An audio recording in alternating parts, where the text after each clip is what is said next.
옳다고.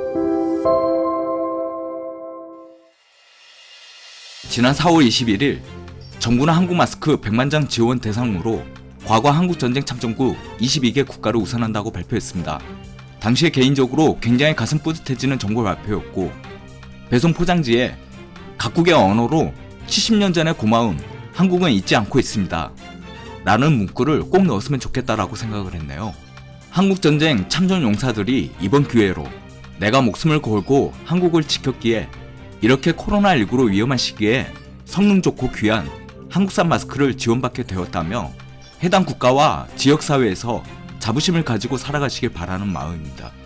한국전쟁 참전국은 미국, 영국, 캐나다, 터키, 호주, 필리핀, 네덜란드, 콜롬비아, 그리스, 뉴질랜드, 에티오피아, 벨기에, 프랑스, 남아프리카 공화국, 룩셈부르크, 그리고 태국 등도 포함됩니다.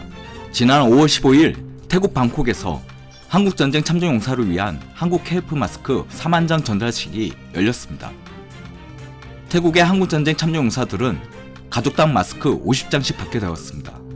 마스크를 받은 한 태국 참전용사는 한국산 마스크 성능과 한국의 발전에 너무 놀랍고 이번 마스크 지원에 대해 너무나 감사한다는 마음을 덧붙였습니다.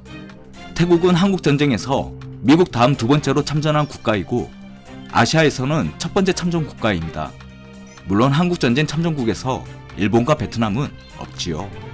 이러한 한국의 마스크 지원 때문인지 한국의 코로나19 확산이 멈춘 이유 때문인지 모르겠지만 태국은 5월 17일 기준으로 한국을 위험 전염병 지역에서 처음으로 해제했습니다.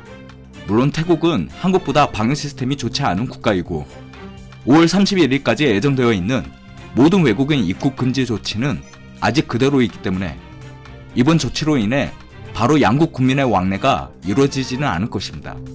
그렇지만 앞서 제가 방송했던 내용처럼 외교적 매너의 문제입니다. 상대 국가를 존중하고 있느냐의 문제이고 국민 정서의 문제입니다.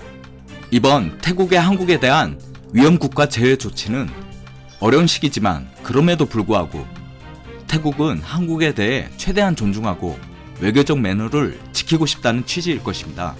이러한 상황에서 태국의 라이벌 국가인 베트남의 모습은 너무나 비교되는 것이 사실입니다. 특히 베트남의 국가대표 축구 감독이 한국의 박항서 감독이고 태국 국가대표는 일본 출신인 니시노 감독이기에 그동안 많은 한국인들이 베트남 국가대표의 선전을 응원했습니다. 한국의 유튜브 방송이 베트남 혐오로 흘러가지 않도록 부탁한다는 베트남 주재 교민의 요청도 있었지만 코로나19라는 어려운 상황을 겪어보니 누가 진정한 친구인지 하필 베트남의 라이벌 국가인 태국과 비교하게 됩니다. 코로나19 위기 속에 그동안 베트남은 한국에게 많은 외교적 결례를 범했습니다.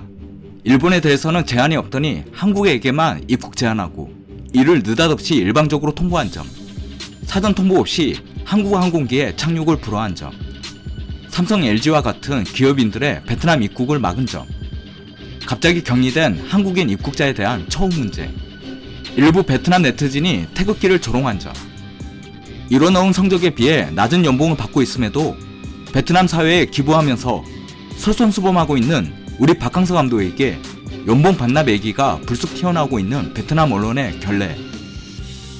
심지어 베트남에서는 코로나19가 한참 확산한 시기에 한국을 사우스 코리아가 아닌 사우스 코로나라고 조롱했습니다. 한국 불매운동까지 번질 상황이었습니다. 그런데 코로나19 확산 속에 베트남의 경제는 지금 풍비박산 나고 있으며 베트남 기업들의 주가는 곤두박질 치고 있습니다.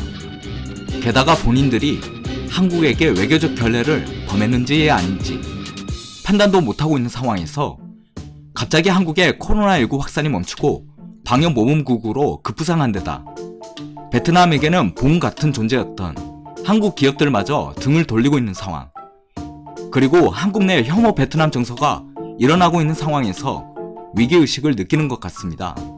베트남 전체 GDP 중에 삼성의 비중이 20%가 넘고 있는데 최근 삼성전자에서 베트남의 프리미엄 스마트폰 공장 건설 계획을 취소했습니다.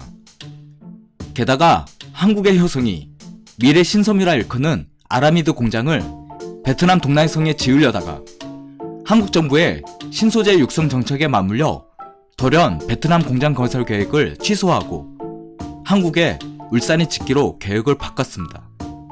위기의식을 느낀 베트남 정부는 한국 기업인들의 베트남 입국에 대해 융통성을 가지려 노력하고 중단했던 노동 허가서, 그러니까 3개월간 베트남 현지에서 근로활동 목적으로 체류가 가능하게 하는 상용 비자 허가를 다시 재개하고 있습니다. 그런데 아직 베트남 측에서는 한국인들의 정서에 대해 이해하지 못하는 것 같습니다. 이번 코로나19 확산 위기에서 베트남이 보여준 모습은 언제든지 우리의 뒤통수를 칠 수 있는 일본과 같은 모습처럼 보이기에 한국인들의 실망감이 너무나 큰 것입니다. 복잡하게 설명할 필요 없네요. 베트남은 라이벌인 태국 좀 보고 배우라고 전하고 싶습니다. 이상 옳다고였습니다.